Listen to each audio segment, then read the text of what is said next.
ရှင်ဧပြီလအတွက်ရာသီကွင်းတစ်ခုချင်းရဲ့ကန်ဆာတာအခြေအနေကိုဖော်ပြပေးလိုက်ပါတယ်ဒီတစ်ခါတော့အင်းဆိုင်နေဖြစ်တဲ့မီထုံရာသီတူရာသီနဲ့ကုံရာသီတို့အကြောင်းကိုပြောပြပေးချင်ပါတယ်ဂျင်မနိုင်းလို့ခေါ်တဲ့မီထုံရာသီဘွားတွေအတွက်ကတော့ဧပြီလဟာကြီးကျယ်တဲ့အပြောင်းအလဲများကိုဖြစ်ပေါ်စေမယ့်အချိန်ဖြစ်ပါတယ်ဘာဖြစ်လို့လဲဆိုတော့ Uranus ဂျိုက84နှစ်အတွင်းမှာပထမဆုံးအချိန်ဖြစ်ဧပြီ25ရက်နေ့မှာ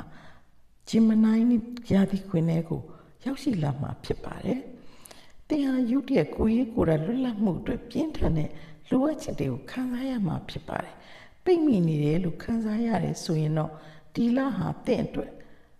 အသွင်ပြင်နာမည်ဒါမှမဟုတ်ရင်ဘဝတစ်ခုလုံးရဲ့ဥတီယာများကိုပြောင်းလဲဖို့လိုအပ်တဲ့အချိန်တစ်ချိန်ဖြစ်ပါတယ်။ Libra လို့ခေါ်တဲ့တူရာသီဘဝတွေကတော့ဧပြီ19ရက်နေ့လဆန်းမှာတင့်ရဲ့ဘဝ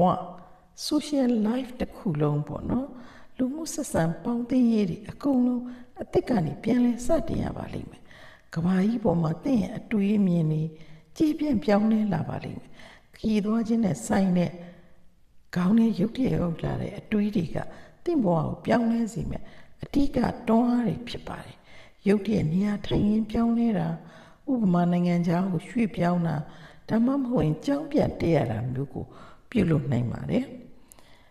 Aquarius လို့ခေါ်တဲ့ကုံရာသီဘွားတွေကတော့ Uranus ဂျိုရဲ့ပြောင်းလဲမှုကိုအဓိကနဲ့နည်းနည်းဆိုင်ဆိုင်ခံစားရမယ့်သူတွေဖြစ်ပါတယ်19ရက်နေ့လဆန်းကြောင့်အလုပ်တွေကချောမွေ့သွားဖို့ဖြစ်နိုင်ပါတယ်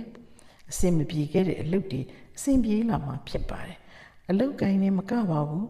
လူမှုဆက်ဆံရေးနဲ့တီထွင်ဖန်တီးနိုင်စွမ်းနေလေတိုးပွားလာမှာဖြစ်ပါတယ်ကြုံတွေ့ရမယ့်အခိုက်အတန့်တွေကတင့်ဘဝအတွက်ထူးခြားပြီးစိတ်လှုပ်ရှားစရာကောင်းမှာဖြစ်ပါတယ်ရှင်